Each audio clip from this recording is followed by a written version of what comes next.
All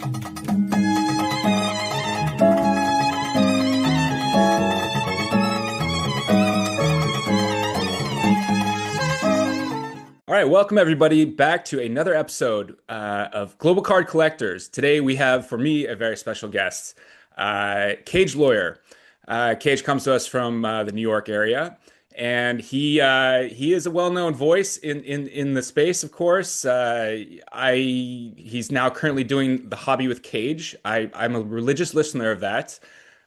He's recently started banging out what he calls 5 minute episodes. And so, you can take a dump while you listen to it, as he says. Exactly. Well, welcome onto the show, Cage.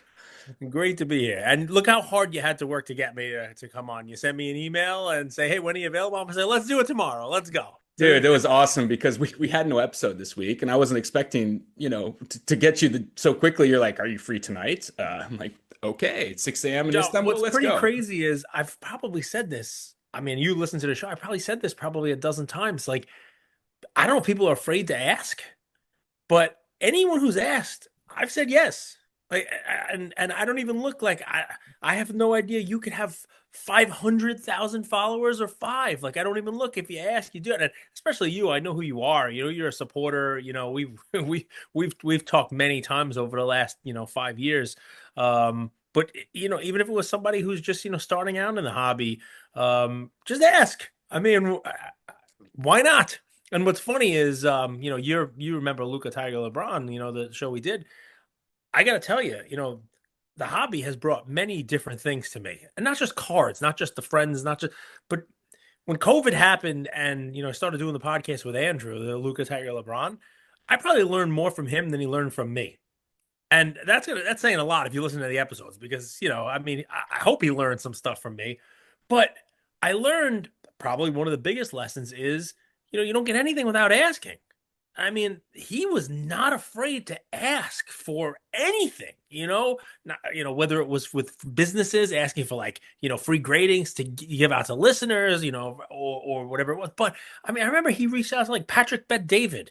And he's like, I like this guy. I heard him talk once. I think he does cards. I'm going to reach out to him and get him on the show. And he did. And he came on the show, it was like, I was like, yeah, what do you have to lose? I mean, so it's funny, that and a lot more entrepreneurial kind of thinking with the podcast kind of told me that. The hobby kind of told me that too, because I'm going to be 50 next year. I'm an old man. You know what I mean? There's a lot of old men in the hobby, but I'm going to be 50 next year. And it's funny. I grew up with, working class parents. I grew up with, parents who taught me, go to school, take out student loans, get whatever job you can get, get a mortgage, basically go in debt, and hopefully you get to pay it all off before you die. Which is, there's other ways to do it. And, doing the podcast, doing the hobby, seeing people hustle, seeing people start their own businesses, doing this stuff, I will teach my son and my daughter differently than I was taught about how, there's different ways to live your life. Anyway, there you go. We went on a little tangent there. No, I love it. Ask. You never know. That's 100%, line to water ratio. My father used to tell me, just ask. And no, I think, I was having a conversation with my daughter last night about, and she's like, how many followers do you have? Well, we have 400 subscribers. And nice. She's like, well, I think that's great. But she's like, well, I could do some reels and you can get that up. And I'm like, it's not that easy, but great. I love that we're having that conversation. She kind of admires me for doing it. And, I don't know. It's a good experience. I've never done it before. So have some fun. It's also cool to get your family involved in it also, make it more of a family business. And, if she's interested in what you're doing and, wanting to help, that's great. I mean, I'm sure they're still on YouTube, but if you go back to our first couple episodes at Lukas Tiger, I didn't want to put my face on the camera. The very beginning, I was, I have a job, I have a whole deal. I'm like, I didn't know how it was going to go. I didn't want to look stupid, blah, blah, blah, which, was just really funny, right? You got to rip the Band-Aid off. Otherwise no one's going to, no one's going to listen. But we had animated episodes. They were little cartoons. My daughter did those. She animated. Chris Hoge came on. It was a little, Chris Hoge clip, with an animated version. It was pretty funny. That's awesome. I think I caught on to you around August 21, I believe. Yeah. And yeah, I owe you a twofold thank you. Number one is you were the first sane voice, and maybe my budget was also starting to wisen me up a bit at that point. I got in around February of that year, Yeah. and but you were like, no, cards are scarce, and just like obvious Yeah. stuff, like So I feel like you grounded me a lot, so I sincerely thank you for that. And secondly, you would give out these kind of plays of the day. They were like fun, it wasn't like Yeah. everyone's gonna make money on them, but it was fun. Right. Fun. And you threw out the Hello Kitty cards. I'd never heard of them. And this, my daughter is not into sports, but she liked Hello Kitty, and it just took off. Like she has now a full set of the foils of every country of the 2010 Yeah. set. Like it's awesome. So I really that bonding is priceless. So always thankful to you for that. And I mean, I heard a rumor Gary V might be doing some, some Hello Kitty kind of, I don't know, stuff in the future. mm. So you never know. That stuff might, the old Hello Kitty stuff might come in handy. You never know. Yeah, man. I mean, now I'm pumping it, but it's like, I think you made the point. It's like, second highest IP of all time or something like that. Yeah. Yeah. I mean, it's huge. I mean, there's stores in airports. I know I go to Disney, I do that a lot. And, there's like a Sanrio store. And, I have some of the, the Hello Kitty cards also. It's a huge, huge name. People don't realize how big it is. Yeah, I think that's And true. also, I mean, come on, that's a tough thing, right? I mean, I have a daughter also. It was very difficult. Like I tried to force like Harry Potter cards on her. She didn't really care. Like anime cards. We actually found something this year, which is so I don't want to call it anime, but it's like an animated cartoon on Amazon that they made cards for. It's a little adult kind of cartoon. And we're collecting those and we open packs and we're having fun with that. So, you gotta try to find something. Awesome, awesome. Well, I just want to have you on. I mean, usually you're more talking about, your experience, Yep. the hobby more generally, commentary, just your thoughts and Yep. Yep. perspectives. We don't, sometimes you share your collecting side, but I kind of want to get a little bit more on your collecting side today, and then we'll see where we go from there. But Sure. recently I think you described yourself as a, I guess you could be pigeonholed as a vintage baseball collector. Yeah. I think that's from your father, Yankees growing up. Is that safe to Yeah. say? It's funny. My dad was a Brooklyn Dodgers fan. And never forgave them for leaving. I Mm, have a whole bunch of Carl Furillo cards because that okay. was his favorite guy. Why he couldn't be a Jackie Robinson fan or why he couldn't be a Mickey Mantle fan or something and save those cards. That would have been great. But no, he went to Carl Furillo night, as a Brooklyn Dodger fan. And those are the cards that made it through. They're not worth too much at all. And they're in really shitty shape. But yeah, I mean, it's funny. The Yankee fandom. I grew up in one of the five boroughs of New York, and 1986. I'm an anti guy. I just don't go with the crowd. You know what I mean? But 1986, I was 10 years old, which 10 years old as a baseball fan, that's like formative years. And living in New York, everybody and their cousin was a Met fan. I mean, it was the amazing Mets, the 86 Mets, Dwight Gooden, Darryl Strawberry. They won the World Series, and I had Don Mattingly. And the Yankees were terrible. I mean, they were terrible. And they were bad for all of those years when the Mets were great. And I'm like, I don't care. I got Don Mattingly and I got Dave Winfield. And, I guess I kind of got him back in the 90s. You know what I mean? And then in the World Series in 2000. But it was tough to be a Yankee fan in the 80s. I got to tell you, they were pretty bad. But you stick with your team, you stick with your team. So, yeah, my dad was like, we'll be Yankee fans because, the Yankees beat my Dodgers. The Dodgers left. I'm not going to root for the LA Dodgers. So let's just go to the Yankees because they beat up Brooklyn all the time, except for one World Series. So that's the Yankee fandom. Okay. And yeah, vintage baseball, 100%. I mean, it's funny. I collected with my dad, but he didn't have most of his collection. He didn't have most of his stuff. He came back into it with me in the late 80s, early 90s. And it's funny. I would say, myself and I have a younger brother, 2 years younger than me. We kind of got him back into cards. And what's fun about it is, it's kind of backwards now, right? Because I try to do this with my son. I try to open more modern stuff with him. I remember, my father's favorite stuff to open wasn't like vintage baseball. I wish it was. I wish he would have come in and been smart enough to say to me, "Hey, let's go buy some of the old stuff that I used to open because it was a lot cheaper in the '90s." We should have been looking for '50s and '60s baseball. We should have been, hoarding Hank Aaron. But we got caught up in the same thing that kind of people are doing now. We were opening 1993 basketball and football products, and I don't want to say I have the world's biggest, but I may have the world's biggest Drew Bledsoe collection. Like that was our guy. Like he was Yeah, going to yeah. be the guy. Like that, Yep. so it's funny because when I make content about like, oh, sell your Jalen Hurts cards or sell your Herbert card, it's not because I'm trying to be an asshole. You know what I mean? Look, I do that without trying. It's because I lived this. Like in my basement, I have the Joe Burrow, the Herbert from the 90s. You know what I mean? And so it's funny because my dad was all in on it. He was like, let's buy football. We bought Upper Deck SP from 93 and 94. And we were unlucky with our collecting for a couple reasons. Number one, he didn't tell me to buy vintage, which I wish he would have. Number two, we got in with Shaq, right? 92, 93. Shaq brought a lot of people into the hobby. But by the time 96, 97, I graduated high school in 94.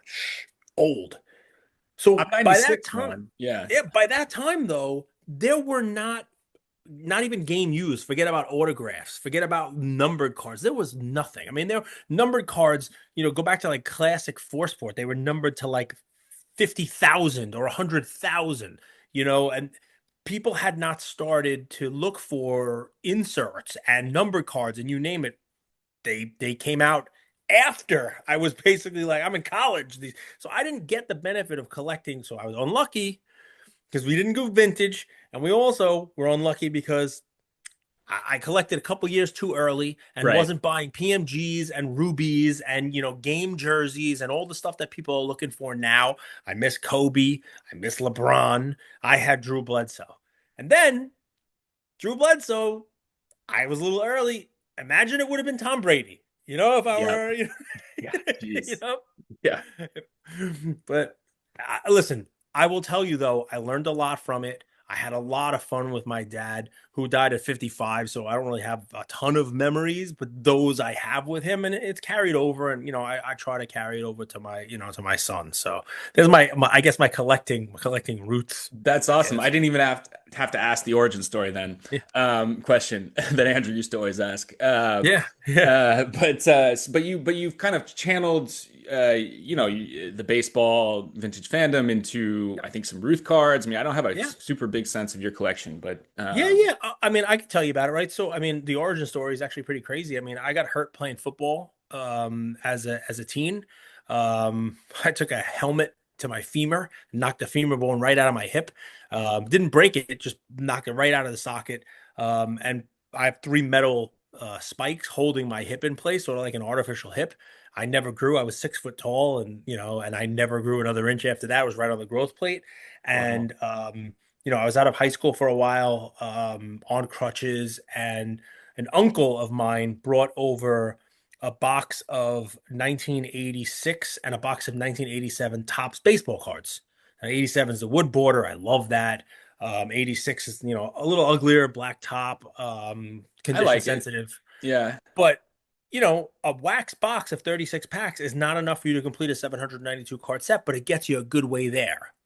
So I'm home, I would have an hour or two of home instruction, on the phone, or someone would come to my house because there was no Zoom, there was no computer, there was no internet. Um, and, I would collate the set. Okay, I need these guys, I need this guy, I need this guy. And I built an 87 top set, going to card stores and, getting commons and trading with friends on the street. 86 tops, same thing. 85 tops was a tougher one because I had to save up my allowance for that. It had the Mark McGuire Olympic rookie. It had Ora Hershiser rookie, a Dwight Gooden rookie, a Roger Clemens rookie. So that was a tough one to build. And I'll always remember my last card I needed was Len Sakata. It was like a real completion. Orioles guy. It was like nobody. It cost me, 10 cents. But that was the last card I needed to make 792. But yeah, I mean, that's the origin. The 87 tops, I do have one fun story. You learn about the hobby, you learn about, trying not to buy into what's hot. But 87 tops, Bo Jackson has a really cool like future stars. He's got like a rookie card in there. He's got an 86 tops traded, but 87 tops was like a cool card of his. And I remember during the season, Paul Molitor had like a hitting streak of like 20 something or 30 something games. And I traded all my Bo Jackson cards to kids for Paul Molitor's. And I'm like, he's got a hitting streak. He's going to be, I mean, it's Paul Molitor's like, I think his rookie was like 75, maybe. 76, 70. Actually, I'm trying to think. I think he might be like later than.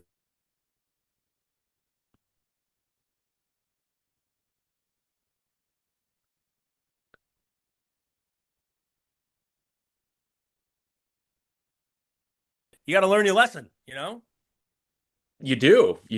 And yeah, I mean it's sorry, my internet cut out a little bit there. That's You all still right. with me? Yeah, I'm still with you 100%. So what's funny about it is, I went to law school. I came out of law school. I have a lot of debt. I started getting paid as a lawyer, and my dad never, got me into vintage, but I always wanted to get some vintage cards. I Yeah. never really left the hobby per se. I would say 2003, I was working near Wall Street, and there's a card store down there. It was called Chameleon Cards and Comics. I used to go in there and watch the Wall Street bankers open boxes of Exquisite. It was $500 a box in the Wow. store for the Wow. 2003 Exquisite. The LeBron year and the whole that people pay. I don't know, 80 grand for a box now, whatever it is. I used to watch boxes that open all the time. And I said, with my first real paycheck where I had extra money, I was gonna buy myself some vintage baseball Yankees. And I remember I paid $800 for a Babe Ruth PSA 4 33 Gaudy. $800. And it was the green one, 181, the least scarce of all of them. And I mean the card, what's fun, it's funny. I mean, obviously I held it for a long time, but it's probably a 15 or $17,000 card now that was $800. Um, you know, there are better investments over that length of time. 20 something years. I could have put it in Netflix and probably retired. But or Nvidia. And I bought a Lou Gehrig also in PSA 5 and held on to those for a really long time. And I've added to that vintage collection over time. In strange ways. In strange ways.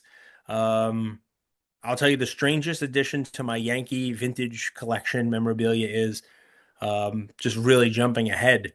I collected UFC cards for a while. Yep. I'm in and out of the hobby, in and out of the hobby, and you know, um, 2009, 2010, a friend of mine who, is a Brazilian jiu-jitsu black belt is like, did you know Topps is making UFC cards? And I'm like, no way. I love UFC. Like, I remember watching UFC 1 in 1993 with Royce Gracie and, always was, a fan of that stuff. And he showed me the cards and I'm like, I got to buy as much of this as I can. I got to buy all this stuff. And then met a lot of fighters through that. It's funny for the longest time, like Tito Ortiz is following me on Twitter. That's an ex-champ, like it's so, I mean, and I collected a lot of UFC cards, and I saw Ronda Rousey fight before she was even in the UFC. She was in Strikeforce, and I was like, "This, she's gonna be a star. Like, she's gonna be really, really big." I just hoarded every one of her cards, and I don't know where the heck the card is now, but I was able to obtain her one of one finest auto, the rookie auto from 2012. It was a sticker. It was red. They didn't have like super fractors. It was a red card, Hmm. which now red's kind of out of five. And I bought that and a really cool piece. Ronda Rousey was it's called the Grill Gear. It was a redemption. I waited like 3 years for it. It was a used mouthpiece in the card. Crazy. It was like a thick card like this, because it was like a sealed plastic with the mouthpiece in it. Wow. And I sold that to somebody for way cheaper than I'm sure it's worth now, but I sold it to him. And, but he paid me half. And then like 6 months later, he's like, yeah, I don't have the money. I don't know what to do. Like I still want to, go forward with the deal. And I'm like, all right, well, let's see if you come up with the money. He messaged me a month after and said, hey, I know I probably shouldn't tell you this because I didn't have the money to pay you, but I'm a gambler and I bought into a break, like a TriStar Super Break, it's called, and I hit the main hit, and the main hit was a Babe Ruth autographed baseball. He's like, I'll trade you that for what I owe you on the Rousey, mouthpiece. And I'm like, let's go. I'll take it. Like I thought I was Sweet. getting nothing from him, So I still have the Ruth ball. It's a pretty cool, Babe Ruth autographed baseball in exchange for like a Ronda Rousey piece. Pretty crazy. That is crazy. Yeah, my dad's not doing well these days, and but his dad was going to all the games in New York in the 1920s, and he would pass down a ball. It has Garrett, Ruth, Wow. Speaker, Yeah, true speaker. some other names. I'm not. Red Sox. He tried to get the best player at every position on the ball. He didn't succeed Okay. in this. So I'm going to get that soon. And I'll probably, Wow. yeah, it's pretty exciting. I'd be curious to see who's on that,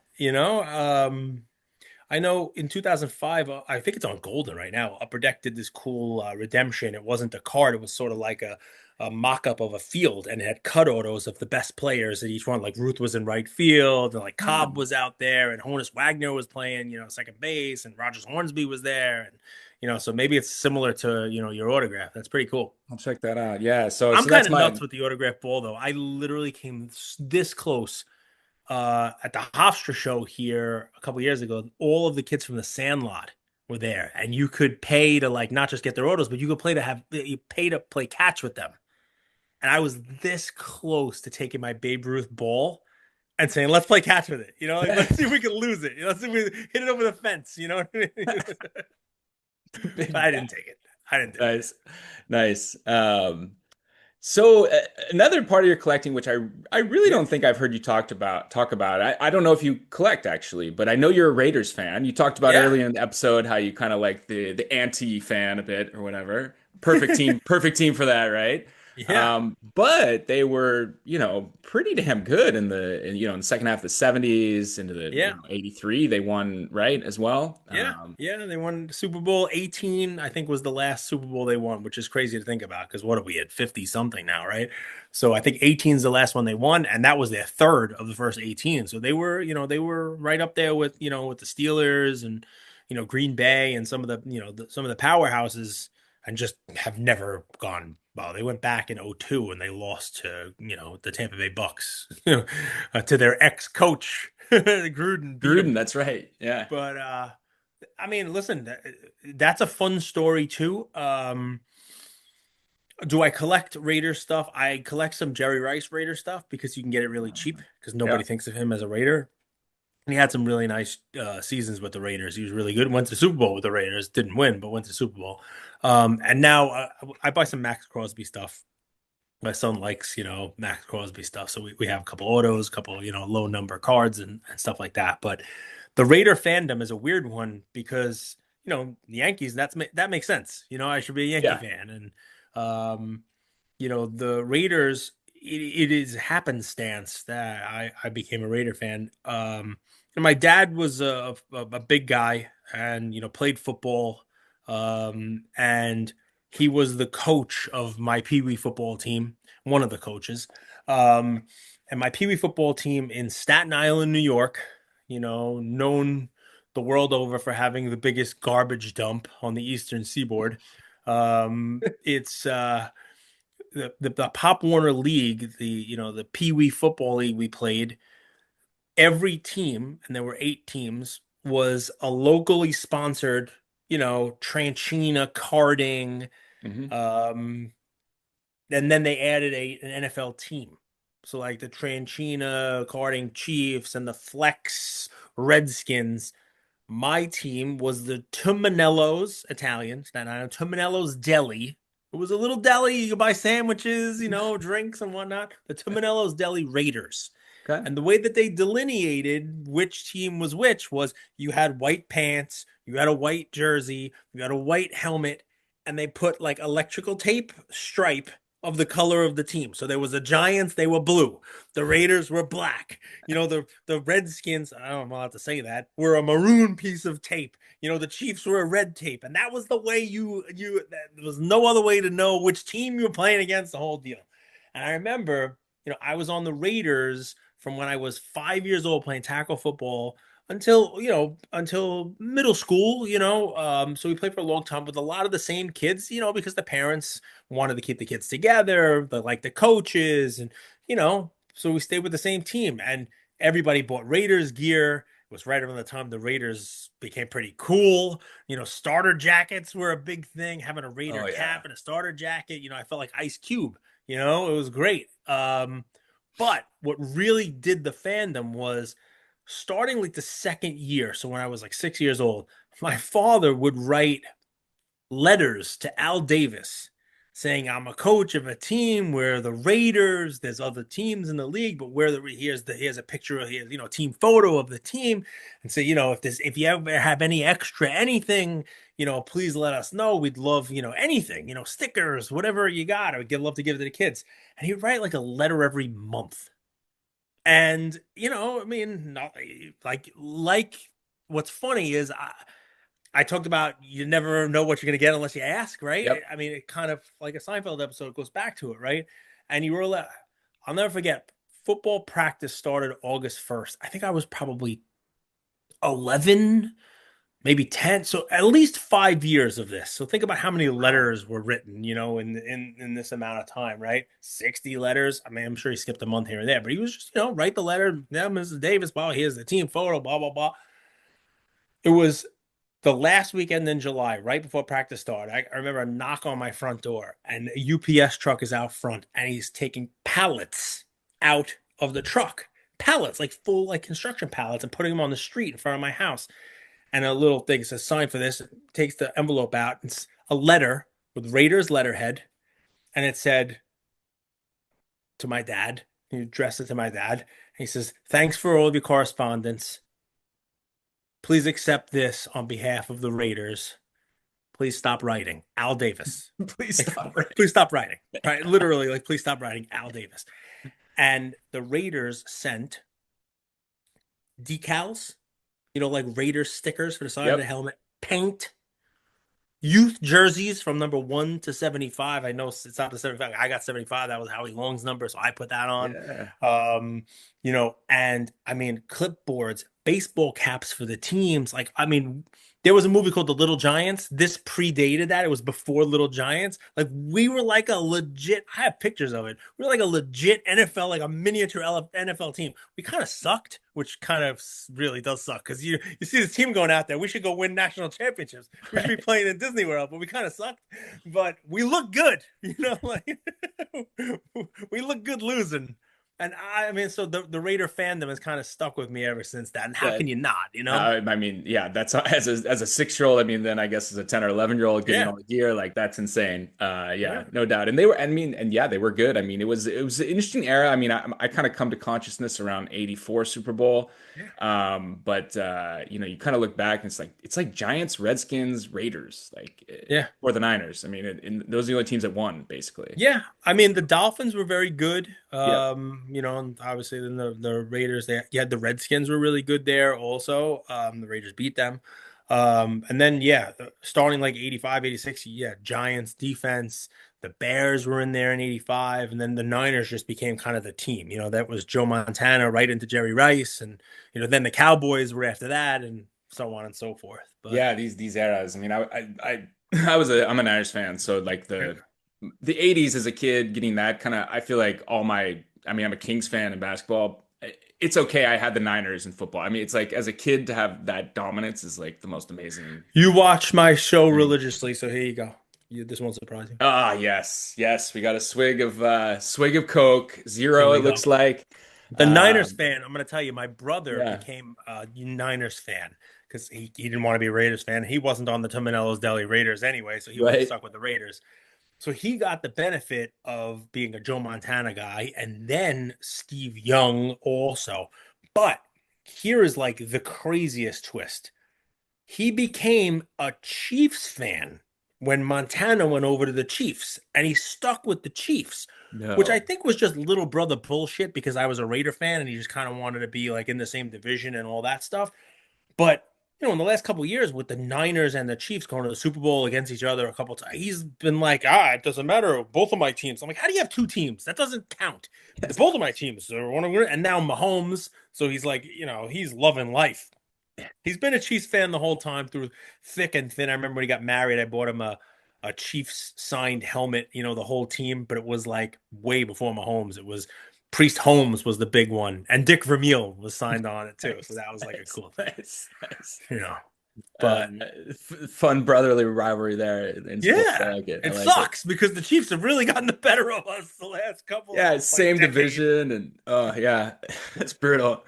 Um, something you said on an episode recently, one of these 5 minuters, I believe, was maybe it wasn't, was your maybe last before that, but it was that I mean, you have some cards that you have longer this, but most cards in your PC are you've held them for a year or less. Yep. This is very interesting, and I really obviously recommend Cage. I mean, I listen to him, so that's enough recommendation that you Yep. need from me. But he's constantly talking about like why you get rid of things, you know, why do I sell now? Auditing the PC, right? Yeah, auditing the PC, exactly. But this is very interesting to me. I mean, 1 year hold. I'm kind of like getting rid of a lot of stuff too. So I mean, could you just expand on that a little bit? Sure, That really sure. caught me. I was like, It's whoa. funny. I'm not through sort of this morphing of the PC, and I'll do some content on it when I am. I'm pretty close to doing it. Um, we're blessed in the hobby now to have sort of this extra liquidity that's out there, right? From these funding sources and you name it. So you don't have to fund a nice purchase with extra cash. You don't have to go in your pocket. You can use cards in your collection to kind of consign them and use them to fund your card and it allows you to constantly be moving in and out of cards and kind of change where you go. And I'll tell you, John, I mean, it's almost like like breaking stuff. I will tell you, my thought recently has been um three or four very wealthy people who have come into the hobby asked my opinion about what I think is going to be the next thing in the hobby. What's going to carry for the next 10, 20 years. And the best answer I can give, and I'll give you too, and it's kind of colored my decision recently, is we've had eras in this space, right? We had sort of like the chrome and refractor era, and you know, that has kind of it was in the late 90s and then it came back again when Prism in 2012 till now, like Prism Gold and your refractors and all the silvers and you name it. But what I've noticed is starting to gain some real momentum. And now with, Fanatics involved and sort of like the mass production of stuff, I've seen a lot of movement towards exquisite type cards, Mhm. where you're able to get sort of like a real nice game used patch and an on card order. You see the crazy prices being paid for like, LeBron stuff, Jordan stuff, Kobe stuff, the GOAT type of stuff. And people ask me all the time, like, what do I think is going to be like the Panini thing? And it's easy to say kabooms, right? But regular kabooms won't be it. It'll be your gold and your greens. It'll be your limited ones, your numbered ones. But in all honesty, I've gravitated more towards flawless. Your on card game. And it's not just flawless. I'm moving towards a lot of other stuff, but I am right now looking for cards that have on card autos with game used pieces in them. Rookie, if I can. If it's not a rookie year, it's because someone did not have that in their rookie year, and then I look for their first one. I'll give you an example if you want. Do you know what Tom Brady's first on card game used auto is? No. No one does. I mean, unless you're a Brady collector. And it allows for sort of like this kind of hidden thing. In 2004, so obviously he's been in the league now for 5 years, right? Because everybody knows the contenders card, that's out of 100, and then the various versions of that. And people have seen the the game used football Super Bowl card. I'm not talking about a football because that has nothing to do with him. That's a game used Super Bowl football, but it might have been a punt. It might have nothing to do with Tom Brady. I'm talking about a game used on card auto where it's a game used piece of his jersey. That 2004 Upper Deck Ultimate is the first one. And there's a 1 of 1 and 25. And that's Okay. it. So now you're getting a GOAT, you're getting on card, you're getting game used, and it's a first and it's scarce, it's rare. People don't realize that. Um, Now it doesn't have everything working for it. All 25 of them are napkin white patches. There are no like nice multicolored patches at all. There are very few with a legit 10 auto because he's got like kind of a streaky signature on the on card on it. Very few with a really nice auto. Um, the 1 of 1 is a shield, and that's a multi seven figure card. You know who Yeah. owns it? Spinatron, who we Ah, had on the okay. show. Of So course. you could see it on his page if you want. I mean, it's a sick card. But uh, that's an example of kind Mhm. of like what I'm looking at. You could see on my page another example, which you'll probably like. After a lot of research in this kind of stuff, and again, sticking with the goats, because if you know me, Babe Ruth, there's a reason why I buy Babe Ruth. It's because he's, nobody's knocking him down from the goat. I don't, Otani, they could be co-goats in 15 years, maybe. You know what I mean? Yep. Right? Yeah. But Babe Ruth he's cemented his legacy. Tom Brady cemented his legacy. Leo Messi with the Yep. recent, World Cup win and everything that he's done.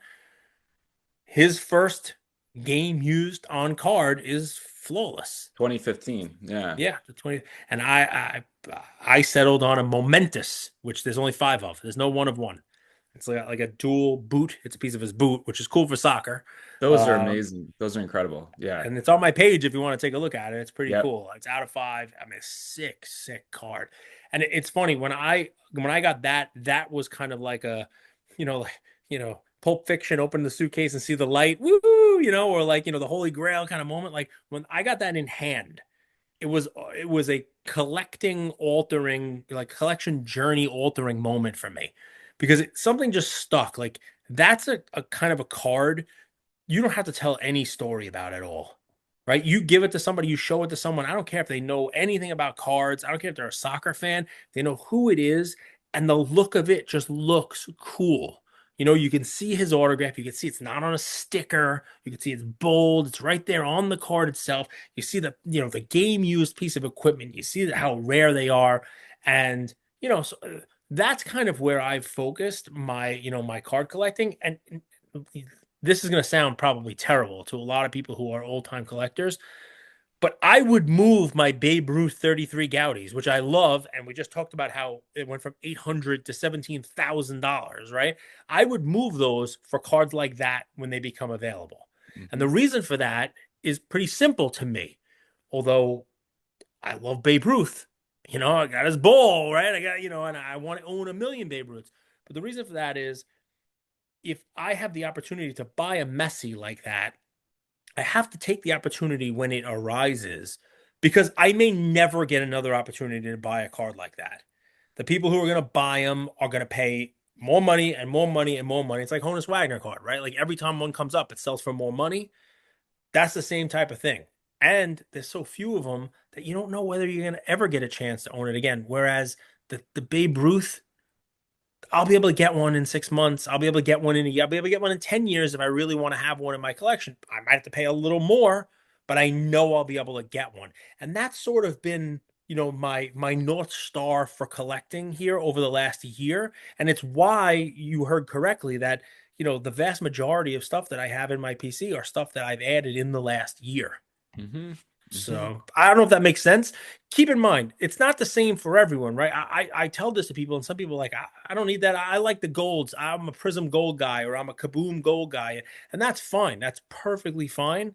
There, you have a lot of the same attributes there. A lot of people chase that stuff, especially if it's rookies or first, gold. People, those will have some real collectability also. To me, it was that messy momentous that was kind of like, oh, like, look, this is now art, like this is now something that I understand the collectability and the value proposition for something like that. That's what changed me in the last year, I guess. Cool. I mean, someone who has, more experience than I or probably most of us, constantly evolving, right? Yeah. And I think, I mean, just on that card, that is the first high-end soccer set. I mean, it all, there's this Prism World Cup in 2014 set. Fine, it's nice. It's, the bee's knees. What's the saying? Yeah, bee's knees. I like it. I'm losing my idioms here in Turkey, but they, but in terms of high end, it is king, and there's nothing really after that until I 2017 some high end stuff comes again, Yeah, but I mean, there's some eminent stuff that's out there. There's some questions yeah, about his autos in that, and he was a scarcer auto in that anyway. Ronaldo had some autos in that set. There's some, there's plenty of other stuff that came out immaculate and you name it. And then Topps Dynasty just came out last yep, year, even though it was a 22-23 set, but it came out in 24, and that's got some game used on card autos as well, pretty limited. pretty limited. I agree, but the flawless stuff. I mean, I collect a Luka Modric, and I've had searches up for it. It just doesn't come up. Nope. Yeah, and he's not even Messi, so or Ronaldo or something. So, you cannot go wrong with that card, from my perspective at least. I mean, listen, you got to look at a card and be like, all right, if I grab this, I can just hold this. I can Yeah, just hold it. And if you're buying it because you want to sell it down the road, which there's nothing wrong with, guys. There's nothing wrong with that as something for the hobby. You can buy and sell cards. I do it all the time, right? Sometimes I buy a card and sell it, a week or a month later. You get an offer, especially if you're buying the right card, someone knows you have it, they're gonna have to come to you to get it and pay. The same thing with the Messi. I mean, I've had a lot of offers for that card, um, and significantly more than I paid for it, and I've turned them all down. Um, and but you never know. Someone might come with the right offer, and I'll move it and find something else. And by yeah, the way, just to take a second, I've come to the realization recently that that is part of what I enjoy about the space also. You know what I mean? It's not just the owning of the card. As a matter of fact, I'm sure I'm not the only one who thinks this way. I like the hunt for the card yeah, maybe more than actually getting the card. You get the card and you're like, oh, what do I do now? You know what I mean? I like the research part, right? The peeling back the layers and finding that flawless set, finding these cards that people didn't know about and buying it before people realize why it's so valuable, or why, you know, what you believe about that card, everyone should believe. So yeah. I mean, I just was having this conversation with a friend. We're like, do we enjoy the card most right after we buy it, or when we get it in the mail? Which one? We're both like, yeah, when we bought it. yeah, yeah. Um, I think, I got in, I guess, like you, kind of late 80s, and then went away. But, the two things I love, and they're related, I guess, is that it's so much easier to sell now. As you said, just ship it off to a consignor, it's gone. Like you might Gone. lose, if you bought it, you might lose 20%, 40%. It's Yeah, gone though. And you got to gone. rent it. That, you got to enjoy it for a bit, and then it goes. And, you can get it back, as you Yeah. underscored here. You're a busy man. I don't want to hold you, and you got another appointment, I know, in 10 minutes or so here. So I'll give you I'll let you cut out here. But if there's anything you want to leave us with, or any party thoughts, something like that. No, I mean, listen, if you've made it this far into the episode, you got somebody here who's been collecting for, I mean, 80s, 90s, 2000s, the teens, the 20, I'm 5 different decades here of collecting, right? And yet I'm as scatterbrained as they come, right? I mean, I'm all over the map on my collecting, even this far into the mission, right? You would figure by now that I would have found a card set and just been a set registry PSA. I'm gonna like the 1954 tops and just put together a nice mid grade set and just stick with that. If that's your thing, great, and that's what makes this space and this hobby awesome. And if that's your thing, it doesn't mean next year you can't have a different thing. It doesn't mean you can't sell your 54 and go start building a 55. You know, when my son finishes a Lego set, he goes and buys another one and builds another Lego set. You know what I mean? Like, so I think that's one of those things where, like, you know, I love the space, but you get the whole like collector versus investor battle, blah, blah, blah. You're not a true collector. You're a flipper. who cares? You know what I Definitely. mean? First of all, it's cardboard. If it's something that makes you happy, great. If it makes you happy because you have some nostalgia connection, great. I love opening early 90s football products because even though I get crap, it gives me an automatic, I'm in my DeLorean going back in time and opening boxes of cards with my dad. You know what I mean? Like, I don't care what I hit. Like, I remember pulling this same card, you know? I went to a show recently in Philly, and I found a box of contenders, and I opened it with like Army ATC, and I think I saw Sasquatch was there, and open it up, and one of the guys pulled the box hit. There's like a 1 in 24 packs playoff contenders, and it was Bruce Smith with a gold top, and it was called a back-to-back card. Bruce Smith, gold top and silver bottom. And I said, if you flip that card over, Reggie White's on the other side. And they're like, get out of here. They flip it over, Reggie White's on the other side. I'm like, I remember pulling that card. I remember who's on the card. Like, I think I built that set with my dad. And that card is worth nothing. Like, it's not numbered. No one cares, right? But that was a cool nostalgia thing. I think I paid like $40 for the box. So it doesn't always have to just be, hey, let's talk about this Messi momentous that, the last one that sold for more than $250,000. Well, I mean, it doesn't have to be that. That's a cool thing too. Yeah. Just do whatever it is that brought you here, that keeps you here, that keeps you happy, and you won't go wrong. I mean, if I could change one thing about the space, there's a lot of like negativity, a lot of drama, a lot of ego, a lot of baloney. Remember what brought you here, probably during COVID. You know what I mean? Remember what you were trying to escape, how miserable the world around you was, and how this was sort of an escape from it. And, just remember that and have fun with it. That would be I guess my parting words, if it makes any sense, John. Perfect. It makes total sense. I embrace and appreciate it. And yeah, thanks so much for coming on today, Matt. Great to meet you, and in face to face at least. And I can attest, if you hear, definitely go listen to the Hobby with Cage. He's got this new thing he's rolling with, which I'm a big fan of. 5-minute episodes. I mean, I like your longer ones too, but keep going with that. It's a la Lukas, Tigers, and Brons, which was the original. Yeah. So please check him out on Instagram and all the platforms to listen to content. He's there. He's fun, and he's definitely accessible if you reach out. I can totally attest to that. So thanks again, Matt.